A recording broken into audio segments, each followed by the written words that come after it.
ఆంధ్రప్రదేశ్ శాసనమండలి chairman motion రాజును కలిశారు వైసీపీ ఎమ్మెల్సీలు. తమ రాజీనామాలను ఆమోదించాలని కోరుతున్నారు. 6 వైసీపీ ఎమ్మెల్సీలు ఈ రోజు శాసనమండలికి వెళ్లి చైర్మన్ మోషన్ రాజును కలిశారు. తమ రాజీనామాలను ఆమోదించాలంటూ చైర్మన్ కోరారు. వైసీపీ ఎమ్మెల్సీలు కర్రి పద్మశ్రీ, బల్లి కళ్యాణ చక్రవర్తి, మరి రాజశేఖర్, జయమంగళ వెంకటరమణ, జాకియా ఖాన్, పోతుల సునీత మోషన్ రాజును కలిసిన వారిలో ఉన్నారు. అయితే మండలి చైర్మన్ ఒక్కొక్కరితో విడివిడిగా మాట్లాడుతున్నారు. రాజీనామాకు కారణాలు అడిగి తెలుసుకుంటున్నారు.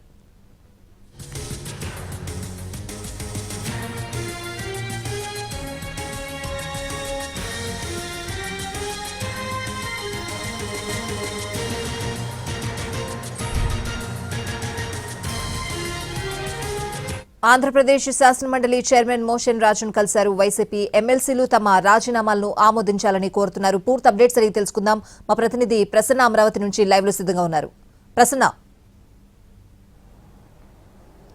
అంటే వైసీపీకి రాజీనామా చేసిన 6 ఎమ్మెల్సీలు కొద్దిసేపటి క్రితం మండలి చైర్మన్ మోషన్ రాజును విడివిడిగా కలవటం జరిగింది. వాళ్ళ రాజీనామాల ఆమోదానికి సంబంధించి అంటే గతంలో అసెంబ్లీ సమావేశాలు జరిగినప్పుడు ప్రతిసారి కూడా వాళ్ళు వైసీపీకి రాజీనామా చేసాం, ఇతర పార్టీల్లో చేరుతున్నాం. ఆల్రెడీ కొంతమంది ఇప్పటికే ఇతర పార్టీల్లో చేరున్నారు. గతంలో కూడా వాళ్ళు చెప్పారు, మాకు వ్యక్తిగత కారణాలు కొన్ని ఉన్నాయి, మా పరిస్థితి బాగోలేక రాజీనామాలు చేసేవలసి వచ్చిందని అసెంబ్లీ మండలిలోనే చెప్పడం జరిగింది. అయితే జయమంగళ వెంకటరమణ కోర్టుకు వెళ్లటం, కోర్టు ఒక 4 వారాల్లో దీనికి సంబంధించి రాజీనామా విషయంలో చర్యలు తీసుకోవాలని చెప్పడం, దీంతో ఇవాళ వీళ్ళంతా కూడా మండలి చైర్మన్ మరోసారి కలిసి తమ రాజీనామాలు ఆమోదించాలని కోరారు. ఉదయం 11:30కి సరిగ్గా ఈ కార్యక్రమం, అంటే విడివిడిగా 6 ఉన్నారు కాబట్టి జకియా ఖాను ఉన్నారు, బల్లి కళ్యాణ చక్రవర్తి, అదేవిధంగా పోతుల సునీత, జయమంగళ వెంకటరమణ, మరి రాజశేఖర్, వీళ్ళు 6 కూడా ప్రధానంగా కొద్దిసేపటి క్రితమే వచ్చి మండలి చైర్మన్ కలిశారు. వాళ్ళు ఏ పరిస్థితిలో వైసీపీకి రాజీనామా చేయవలసి వచ్చింది, దానికి గల కారణాలన్నీ కూడా వివరించారు.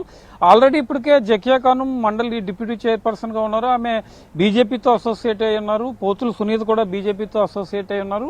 అదేవిధంగా మరి రాజశేఖర్, బల్లి కళ్యాణ చక్రవర్తి వీళ్ళు టీడీపీతో కలిసి ఉన్నారు కాబట్టి ఆల్రెడీ టీడీపీ కండువా కూడా కప్పుకున్నారు, పార్టీలో చేరారు. కానీ టెక్నికల్ గా ప్రస్తుతం వైసీపీ ఎమ్మెల్సీలుగా కొనసాగుతూ ఉన్నారు కాబట్టి దీంతో పాటు జయమంగళ వెంకటరమణ జనసేనలో చేరి ఆల్రెడీ ఆయన కోర్టు కూడా వెళ్ళడం జరిగింది. కోర్టు ఒక 4 వారాల సమయం ఇచ్చింది. మండలి చైర్మన్ వివరణ అడిగింది.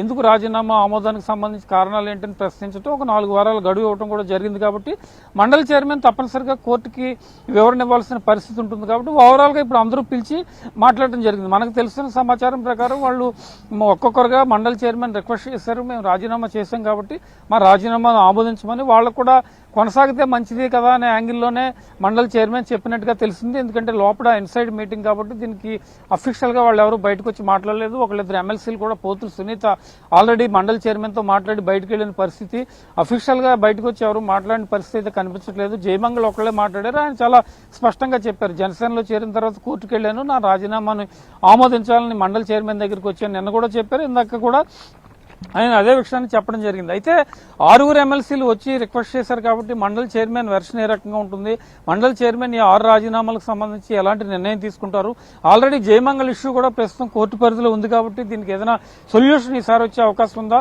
మరోసారి డిసెంబర్ ఎండింగ్ లో అసెంబ్లీ సమావేశాలు జరిగే అవకాశం ఉంది అని చెప్తున్నారు. మరి ఈ అసెంబ్లీ సమావేశాల్లో కూడా వాళ్ళు మళ్ళీ అడుగుతారు కాబట్టి టెక్నికల్ గా ఈ అంశానికి ఒక క్లోజ్నెస్ తెచ్చే ఆలోచన ఏమైనా ఉందా అనేది చర్చనీయాంశంగా మారుతున్న పరిస్థితి. ఈ 6 వైసీపీ ఎమ్మెల్సీలు రాజీనామా చేస్తున్నారు కాబట్టి మండలి చైర్మన్ తీసుకున్న నిర్ణయం చర్చనీయాంశంగా మారుతుందని మనం చెప్పుకోవచ్చు. రైట్ ప్రశ్న, థాంక్స్.